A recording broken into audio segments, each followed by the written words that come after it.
Rolling. Camera. Action. Dapat talaga i-elevate ko. Saka yung walkway masyadong malapad. Bakit hindi mo sa akin sinabi nung huli tayo nakita? Kasi ngayon ka nag-comment. Saka yung mga materials na napili mo, masyadong mong mahalin lahat. Pero bakit mo agad pinalitan yung costings na hindi kumukonsulta sa akin o kay Nanay Alice?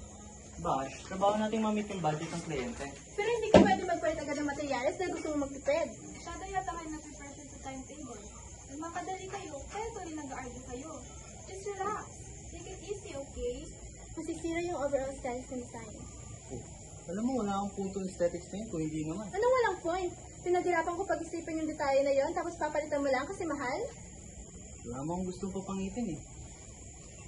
Sinisigurado ko lang na matatayo natin yung napaka-imposibleng bahay na gusto mo. Ano? Hi baby. Oo, dito ko na Tatay Willie at Nanay Edith.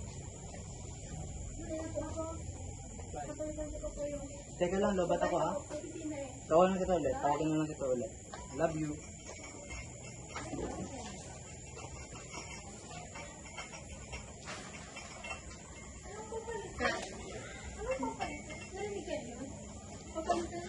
Kaya naman i-mute yun. Tingnan nga.